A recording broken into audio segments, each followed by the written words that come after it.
Muy bien. ¿A quién estamos estudiando? ¿Eh? ¿Por qué creéis vosotros que estamos estudiando al dichoso David? No estoy hablando de que acabe jamás, sino ¿por qué lo estamos estudiando? ¿Por qué creéis vosotros que lo estudiamos? Como ejemplo. Como ejemplo, sí, porque es un hombre que tiene muchas luces y muchas tinieblas. Sí, muchas tinieblas. ¿Os acordáis de cuál fue el último? Porque el último no tratamos a David. ¿A quién tratamos aquí? Saúl, la bruja de Endor. Espiritismo, hicimos aquí de todo. Bueno, es lo que tratamos. Pero ahora vamos a volver a David y yo os pido que vayáis a 1 Samuel 30. No voy a leer el capítulo, pero os pido que lo tengáis ahí presente, que lo tengáis abierto, porque es el que nos va a servir de historia. Queridos, yo quiero que nos acordemos del final horroroso que tuvo Saúl, antes de que tratemos a David. De alguna manera, y no sabemos exactamente el por qué, Saúl fue un hombre que en un momento dado de su vida no encontró el camino de vuelta a Dios. No supo cómo retornar a Dios y se quedó como trabado.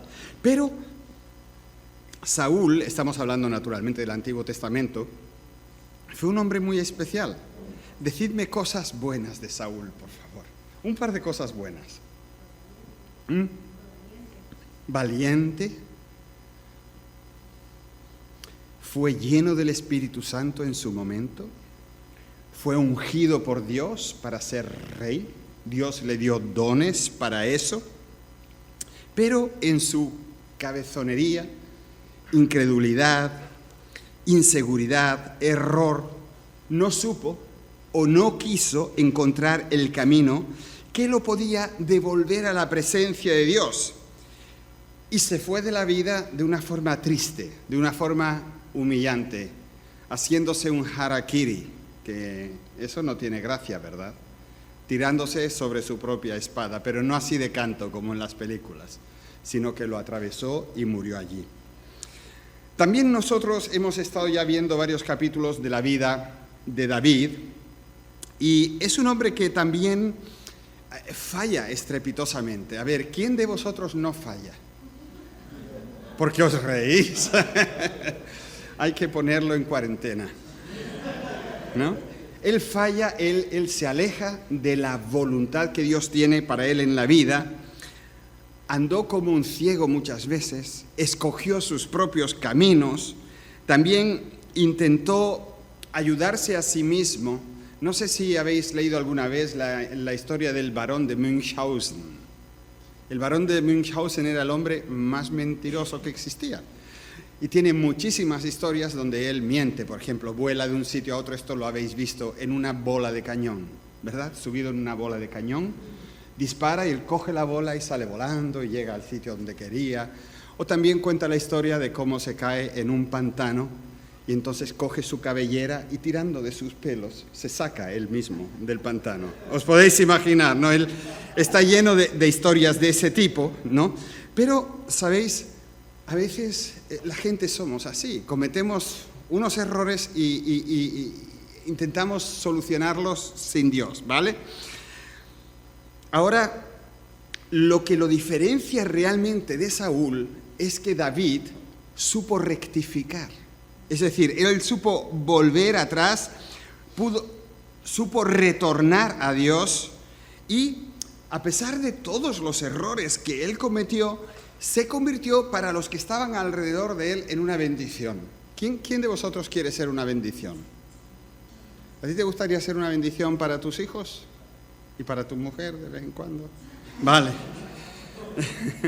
Ahora, eso de que él volviera al Señor no fue algo gratuito.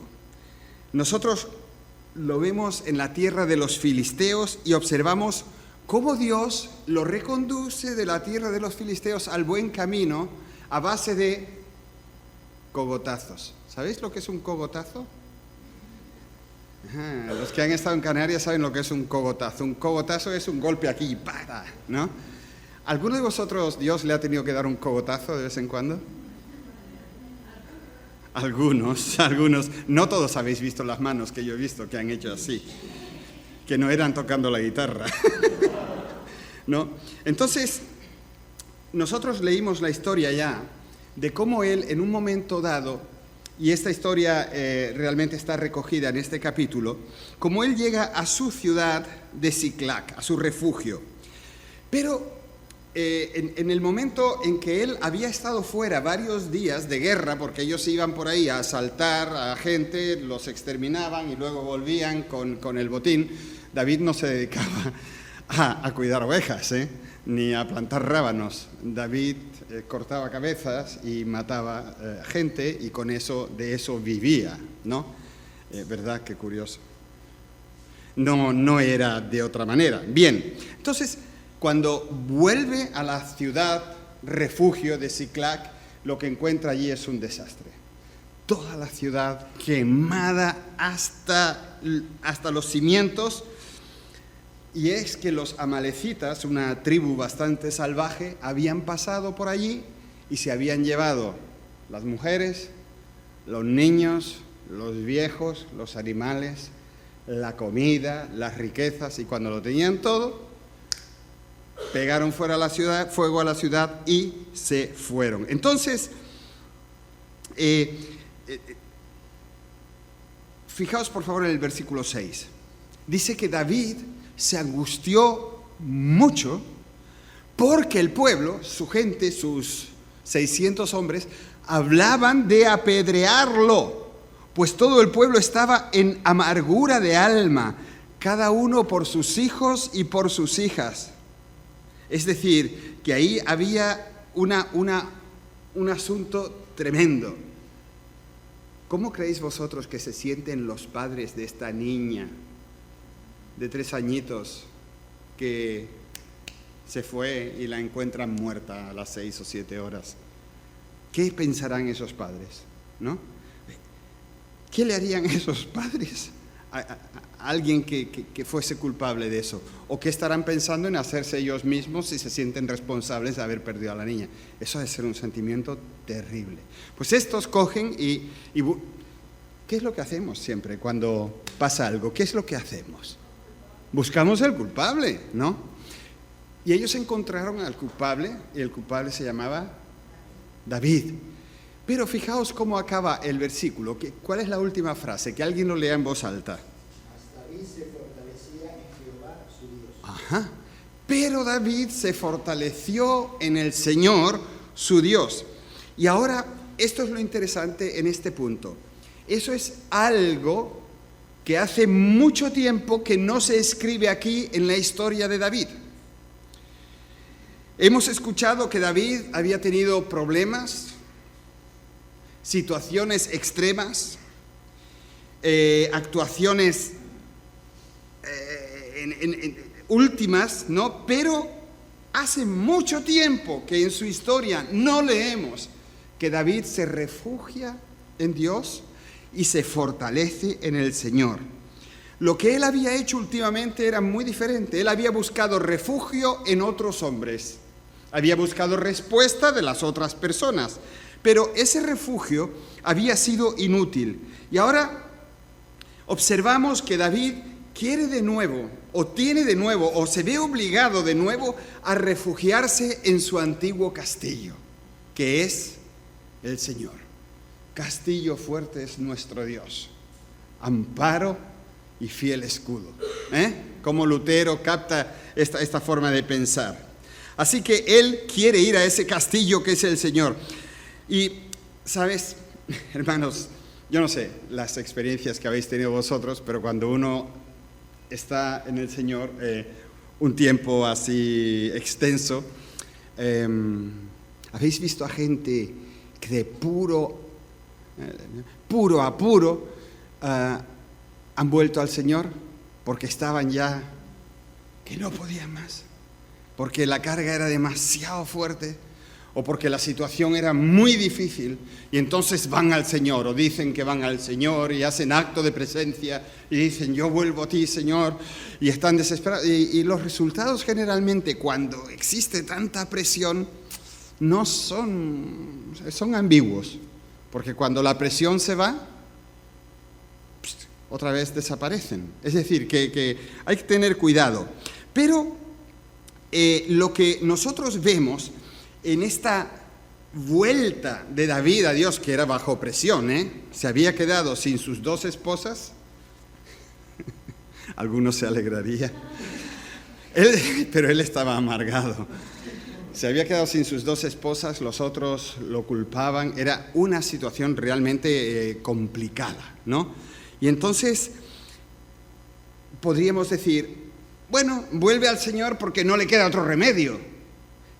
Pero vamos a ver en 3 asuntos concretos que esta vuelta al Señor es genuina, es real, es verdadera. Y son esos 3 puntos, yo quiero que nos quedemos con ellos, porque son prácticos, son cosas para que nosotros lo usemos en nuestra vida. Lo primero, y que ya lo hemos nombrado, es que David busca a Dios. David busca de nuevo la voluntad de Dios. Lo escuché a David cuando estabas orando tú, antes. Macarena, una de las frases que tú dijiste es, Señor, ayúdanos cuando tenemos que tomar decisiones. Así oraste. Y se me quedó. Digo, sí. Tenemos que buscar la voluntad del Señor y a veces estamos bastante ciegos, no lo vemos y se lo preguntamos.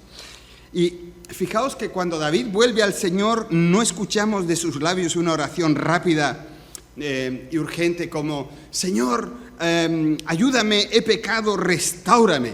Sino que David hace otra cosa y dice, traedme el efod. El efod, ¿qué es eso? No era una moto. No era, el efod era algo extraño, la verdad. Era la parte de arriba de la ropa del sumo sacerdote. Era una obra de arte, hecha con primor, con materiales preciosos. Tenía aquí un pectoral de oro con 12 perlas diferentes que representaban las 12 tribus de Israel. Y de alguna forma que o era una cajita extra o lo que fuera, estaba ahí dentro el efod. El efod, que parece ser que eran como 2 piedras más. Yo siempre me lo he imaginado, para poder entenderlo, como dados. Era como una especie de dados. Y entonces decía, Señor, enséñame tu voluntad, porque con el efod, esas piedrecitas, uno sabía la voluntad, podía conocer la voluntad del Señor. Señor, ¿quieres que persiga a los amalecitas? Sí, ¿no? Qué forma más rara de conocer la voluntad de Dios, ¿verdad? Urim y Tumim, ¿sabéis lo que significa? Urim y Tumim. Urim, luces, y Tumim, perfecciones o justicia. La luz o luces y justicias. Con esos objetos misteriosos se podía consultar a Dios la voluntad que Dios tenía con respecto al pueblo. Nunca se usó ese Urim y Tumim para consultar la suerte de una persona. Para eso no valía. Era el pueblo. Se preguntaba por lo que Dios quería para el pueblo. Entonces, David había tenido muchas veces la necesidad de conocer la voluntad de Dios y no lo había hecho nunca. No había nunca consultado la voluntad de Dios en el Urim y Tumim que estaban con él, porque el hijo del sumo sacerdote que fue asesinado por Saúl estaba siempre con él y tenía el efod en su poder. Entonces, por fin lo vemos que David se pone a consultar al Señor. Y la respuesta que Dios le hará llegar es Urim, ¿qué significa? Luces, y Tumim, perfecciones. Es decir, lo que Dios le va a decir es luz y es perfecto. Entonces, Él lanza eso, ¿no? Y no veas, queridos, cuando Dios guía, nos guía a la luz y de forma perfecta. Por fin David pregunta a Dios, alabado sea su nombre. Más adelante en la historia de Israel y de Judá, después del exilio, da la impresión de que estas piezas han desaparecido, porque no se nombran ya más en la Biblia. Entonces, decidme vosotros a mí, ¿quién toma el lugar del Urim y el Tumim para conocer la voluntad de Dios? ¿Quién? En el Antiguo Testamento eso es un poco complicado. Los sacerdotes eran más bien culto. ¿Quién? Exacto, los profetas son los que comunican la voluntad de Dios en momentos concretos, difíciles, en momentos de angustia, en momentos de crisis. Y esos momentos son siempre. Así que no vamos a buscar lejos. Siempre, ¿vale? Y entonces son ellos los que le comunican al pueblo, y ya cambia aquí un poco la cosa, incluso a los individuos, lo que es la voluntad de Dios. Ya es como que la voluntad de Dios se hace más fina, también para los individuos. Ahora, ¿cómo podemos nosotros dar este paso que David dio en su momento para buscar de nuevo la voluntad del Señor? Queridos, es de cajón. En primer lugar, es por medio de la palabra de Dios, la Biblia, porque la Biblia tiene la palabra de Dios para nosotros, y la Biblia está inspirada, como nos dice 2 Timoteo 3:16, toda la Escritura es inspirada por Dios y útil para enseñar, para corregir, para redarguir, para instruir en justicia, es decir, nos reprende, nos corrige, nos guía, y es la misma palabra de Dios la que se considera como lámpara. Lámpara es a mis pies tu palabra y lumbrera a mi camino. Es decir, la palabra de Dios es Urim. Y la palabra de Dios es, ¿qué más? Tumim. Es perfecta, porque es inspirada por Dios y es luz para nuestro camino. Es decir, si tú quieres Urim y Tumim, por favor no hagas esto, ¿no? No hagas esto, es solo un ejemplo. Esto es peligroso y vosotros sabéis por qué es peligroso. No, esto no puede ser de Dios, y además me despistó el pajarito. Hasta que encuentras la palabra y dices, ¿no ves? Dios quiere eso para mí. Venga, vamos a comprar el coche, mujer. Que aquí habla de que David tenía un Honda. No, así no funcionan las cosas.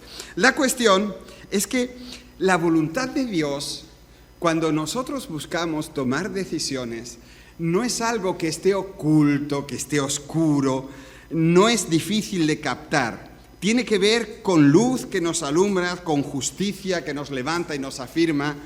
Tiene que ver con su palabra. Si alguien quiere volver a Dios, si alguien quiere de alguna manera una renovación, lo primero que tiene que hacer es buscar en la palabra. ¿Qué es lo que Dios me está queriendo decir? ¿Qué es lo que Dios me está queriendo decir? Yo a veces he tenido un agobio porque yo quería hacer una cosa o estaba haciendo otra cosa y me he atrevido a decirle, no, Señor, no estoy yo tan seguro, muéstrame lo que tú quieres. Y leo la palabra por la mañana, como decía bien el pastor esta mañana allí en Málaga, lees la palabra por la mañana y ¡pam! Señor, esto no es lo que yo quería, ¿vale? Y la lees al mediodía, ¡catablum! No, Señor, es que mira, no me has entendido. Mira, Señor, la situación es esta y esta. Y yo quiero que me des una respuesta de color amarillo. Y todo el tiempo me está aquí con verde, verde, verde. ¿Entendéis lo que digo, no? Y por la noche, ¡catapum! Amarillo. Y a partir de ahí ya Dios no te dice nada más. Ya encuentras en la Biblia verde, azul, colorado, morado, ya de todos los colores. Y entonces tú dices, Dios, ¿es que tú me permites hacer lo que yo quiera? No, tú sabes que no. Ya te lo dije, yo te dije amarillo. Y hasta que no lo hagas, no preguntes más, porque no me preguntes más. Tú sabes exactamente lo que tienes que hacer, ¿vale? Entonces, queridos, en la palabra de Dios vamos a encontrar con total certidumbre la palabra que Dios tiene para nosotros, ¿de acuerdo? Lo demás viene después. En su palabra está su verdad, ahí no hay mezclas, no hay rarezas, sino que es su voz la que de una forma maravillosa e incomprensible puede convencer a nuestro corazón de lo que Dios quiere en ese momento para nosotros, ¿no?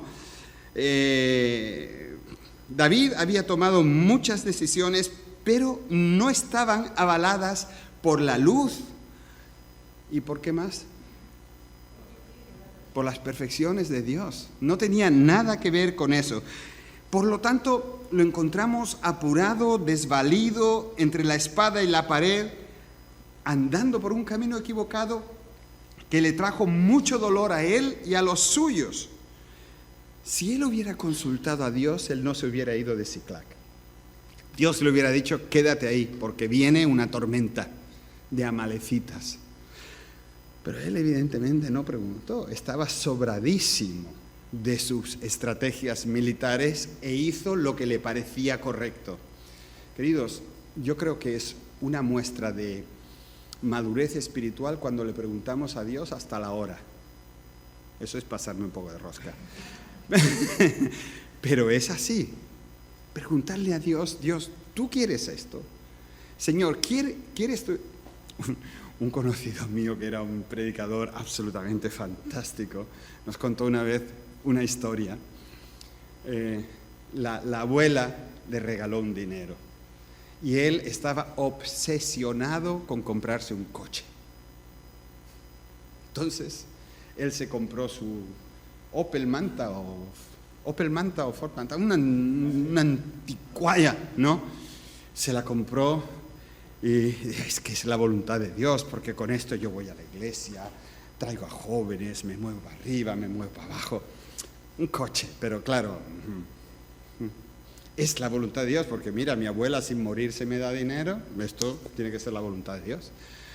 Se compró el coche porque él quería que esa fuera la voluntad de Dios. Dice que se le estropeó el motor, no sé qué. Bueno, eso es una prueba del enemigo. Hay que arreglar el motor, dinero. No sé qué del carburador, no sé qué de esto. Total, que el coche le daba tantos gastos que no podía con el coche. ¿Qué hizo? Se lo vendió a un amigo, a otro creyente. Le vendió el coche y recuperó lo que pudo, ¿no? Pasaron los meses y en una reunión de estas que vienen jóvenes de todas partes, él lo vio al otro y dice, yo me hacía más pequeñito para que no me viera. Me ponía a orar mientras los otros alababan, porque yo quería desaparecer. Parecía que lo había logrado, ya estaba casi saliendo. Entonces siento una mano aquí, me doy la vuelta y era él. ¡Oh, qué horror! Era él. Y me dice, el coche que me vendiste. Y él dice, tierra, trágame. El coche que me vendiste es una maravilla. ¡Qué cochazo! Yo no sé cómo me lo diste por tan poco dinero. Es que no falla, es que es un reloj. Hermanos, tenemos que escuchar lo que Él nos quiera decir, no hacerle decir lo que nosotros queremos oír. ¿Me entendéis? Es muy curioso en este evangelio de la prosperidad, ¿no? Si tú tienes un deseo muy ardiente, te dicen, mira, eso es un deseo de lo menos una ofrenda de 500 euros. Si tú con esto 500 euros ofrendas, probablemente te lo dé el Señor. Y si no te viene, 500 más. Tú dices, un momento, pero bueno, ¿dónde está la voluntad de Dios ahí? Al único que le va bien ahí es al pastor principal. Es terrible cómo nosotros y nuestra mente y a veces la teología intenta manipular todo para que la voluntad de Dios sea aquello que nosotros queremos. No, la voluntad de Dios está aquí, Urim y Tumim, su justicia y su luz, no lo que nuestra idea y nuestro corazón nos diga. ¿Vale? Ahora, quisiera mostraros la segunda característica que demuestra que el retorno de David al Señor fue real.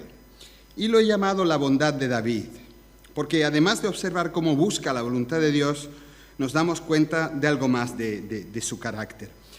David, en este capítulo, vamos a ver ahora cómo actúa con bondad. Lo vemos como una persona clemente, es benigno, es dulce, y la verdad, eso no se espera de un líder militar, pero sí de un poeta y de un músico, como era él, ¿no? Vamos a ver la historia que estamos tratando. David escucha de Dios por medio del Urim y Tumim, persigue a esa gente, ¿vale? Tienes que perseguir a los asaltantes y tú vas a recuperar la familia, vas a recuperar los bienes, así que él coge sus 600 hombres, los arma y sale detrás de ellos, porque él quiere cumplir ahora la voluntad de Dios. Aquella persecución, yo no sé si os lo podéis imaginar. ¿Quién de vosotros ha estado en el ejército? 2 pringaetes. 3. Yo no sé lo que han hecho con vosotros. Yo no he estado en el ejército, pero yo sé de gente que en el ejército ha estado a punto de morirse. Las marchas esas nocturnas, cargados de armas, de mochilas, por medio del campo. Pues algo así os tenéis que imaginar aquí. Los amalecitas llevaban días de ventaja y aquello tuvo que ser una verdadera tortura. Allí no es subirse a un jeep y salir corriendo detrás, sino ahí yo no sé si irían en camellos, en caballos o en burros, pero ni siquiera esos animales valen de mucho con todo escarpado, lleno de piedras, sin un camino. Entonces yo me imagino montes, valles, riscos, sin carretera, buscando las huellas de los enemigos, casi sin dormir por la noche para no perder tiempo y acercarse más, ¿no? Por eso no es de extrañar que en un momento dado se nos cuente aquí que 200 ya no pueden más, se quedan exhaustos. ¿Y qué hacen con ellos? Le dicen, pues esperad aquí, les dejan un montón de equipaje y salen detrás de los otros corriendo casi con menos equipaje, con menos carga todavía, pero también con menos soldados. Ya no eran 600, ahora son 400, ¿no? Y la Biblia nos cuenta aquí que los atacaron, tuvieron una gran victoria y que recuperaron sus familias, recuperaron todo lo que les habían robado y además ellos le robaron a los amalecitas todo lo que llevaban encima. Por lo tanto, salieron ganando. Ahora ya están de vuelta. Versículo 21. Y vino David a los 200 hombres que habían quedado cansados y no habían podido seguir a David, a los cuales habían hecho quedar en el torrente de Besor. Y ellos salieron a recibir a David y al pueblo que con él estaba, y cuando David llegó a la gente, les saludó con paz, dice ahí. David los saluda con paz. Ahora sigamos. Versículo 22. Entonces todos los malos y perversos de entre los que habían ido con David respondieron y dijeron, porque no fueron con nosotros, no les daremos del botín que hemos quitado, sino a cada uno su mujer y sus hijos que los tomen y se vayan. Y David dijo, no hagáis eso, hermanos míos, de los que nos ha dado Jehová, quien nos ha guardado y ha entregado en nuestra mano a los merodeadores que vinieron contra nosotros, ¿quién os escuchará en este caso? Porque conforme a la parte del que desciende a la batalla, así ha de ser la parte del que queda con el bagaje, les tocará parte igual. Es decir, David dice, no, eso de darle a los niños y a la mujer y mandarlos a freír espárragos, no, vamos a darle una parte del botín, como si hubieran estado con nosotros. Y este comportamiento de David nos descubre algo de su carácter conciliador, un carácter maduro, un carácter bueno. Pero nos vamos a preguntar por qué David actúa así. Él podría estar súper enfadado. Imaginaos de esos 200 que hubieran 50 o 60 de los que en Siclac hacía unos días habían dicho: a David hay que apedrearlo. Hubiera sido una oportunidad increíble de quitárselos de encima. Pero David no lo hace. Es decir, a ver, esta gente había conspirado para matar a David. No eran ovejitas, eran lobitos o lobazos, ¿no? Y ahora ese tercio no había continuado y eso podría haberse llamado también fracaso, cobardía, rebelión. Y además, ahora David estaba más fuerte. Él sabía que esos 400 lo apoyaban. Ahora él estaba fuerte. ¿Y qué hace David? Lo dicho, en vez de echarles algo en cara, en vez de llamarles la atención o apuntar a su fracaso, es que los saluda con paz. Es decir, los trata de forma amable, no los castiga. ¿Por qué? Esto es una cosa que muchas veces no nos damos cuenta. Porque David sabe que él, como líder, había tenido la culpa de todo. Eso es lo primero que David sabe. ¿Por qué sabe él? Decídmelo vosotros. ¿Por qué sabe David que él tenía la culpa de todo aquello? Porque David era consciente de que él no le había preguntado hacía mucho tiempo a Dios. Y cuando el líder no le pregunta a Dios y lleva a sus soldados, a sus familias, los lleva a un despeñadero, ¿quién es el responsable? David sabe que en el fondo la responsabilidad es de él. Mirad, a veces uno se puede meter en asuntos tremendos. Nosotros no estamos en guerra ni nada, pero imagínate que a Julián, hoy te toca a ti, Julián, a Julián se le ocurre decir: nos vamos a comprar una casa, ¿vale? Y la casa cuesta 235.000 euros. Y él dice: la compramos. Y la mujer dice: bueno, si tú lo dices, y los niños no dicen nada, y los hermanos que te conocen, dicen: mejor no decirle nada. Y Julián mete mano a la casa. Ahora, tiene que trabajar más horas que el reloj, va a estar endeudado 35 años, pero a los 15 se muere porque ya no puede con tanto trabajo. ¿Quién ha metido a la familia en la pobreza? ¿Quién es responsable? Julián. ¿Por qué? Porque seguramente si toma una decisión de esa índole es que no le ha preguntado a Dios. ¿Cuántos follones nos hubiésemos evitado nosotros mismos si primero le hubiésemos dicho: Dios, ¿es esto lo que tú quieres?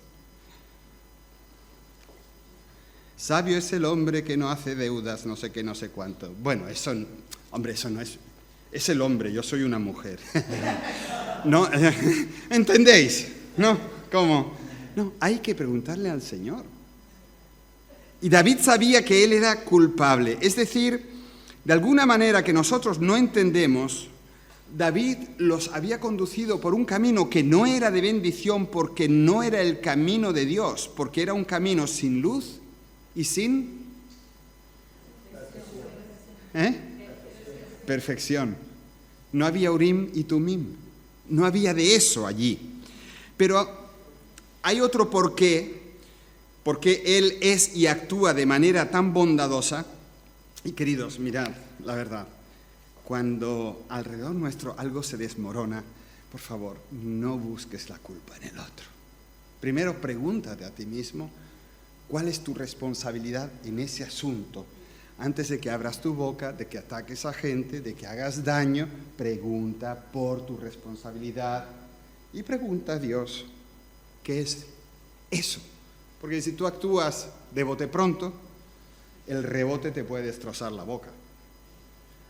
¿Te ha pasado alguna vez jugar al baloncesto y que te den un pelotazo en la cara?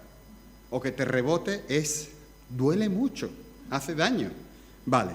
Entonces, ahora el segundo motivo del por qué esa bondad de David, que a mí me parece todavía más importante que la de reconocer su propia responsabilidad, y es porque David sabe que él en su vida había cometido muchos errores, pero Dios, su Señor, lo había perdonado y lo había restaurado, pero no una vez, sino infinidad de veces.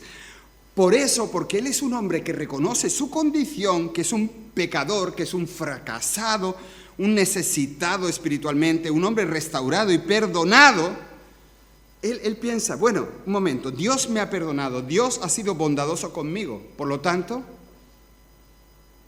yo tengo que ser bondadoso con el otro. Dios me ha bendecido y me ha prosperado, por lo tanto, yo bendigo al otro. Dios me ha dado una nueva oportunidad, por lo tanto, yo se la doy al otro, etcétera, etcétera.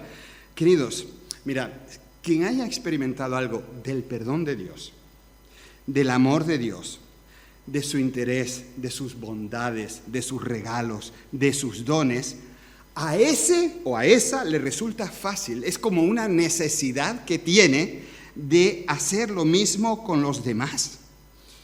¿Quién es el que no perdona?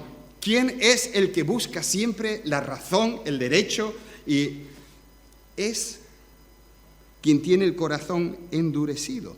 Es decir, quien no ve sus propios pecados, ni su necesidad, ni sus errores, ni sus fallos, ni sus miserias. Por eso hay gente que son mucho menos bondadosos con otros que Dios con ellos, porque ni se enteran de la película. Oye, si Dios te ha perdonado todo, ¿cómo es que tú no quieres perdonarle eso a esa persona? O que le pones unas condiciones draconianas para perdonarlo. Pero, hermanos, yo os lo digo, y no lo digo teológicamente, sino por experiencia. En la medida en la que nosotros nos acercamos a Dios, mira, cualquier cosa que tú tengas en la mano, en la oscuridad, tú lo vas acercando a la luz y cada vez lo ves mejor, ¿verdad? Eso pasa con nosotros cuando nos acercamos a Dios. Reconocemos las manchas, las arrugas, las miserias, los pecados. Y Señor, no tanto Urim, no tanta luz, porque estoy ya frito de mí mismo, ¿no? Pero el Señor perdona y limpia. Ahora, estando ahí, ¿cómo nos vamos nosotros a perdonar, a ser bondadosos y a ser dadivosos y a ser maravillosos con otra gente? ¿Cómo no lo vamos a hacer? El que no lo hace es simplemente porque no está en la presencia del Señor. Así de fácil, así de duro y así de claro. ¿Me habéis entendido? Jolines, pues hoy os lleváis un paquete que no veas. No yo... Porque nuestra tendencia es esa, Nosotros somos más justos que Dios, y somos más duros que Dios. Si fuéramos Dios, no veas, aquí habría orden y progreso, ¿no? No. ¿Sabéis?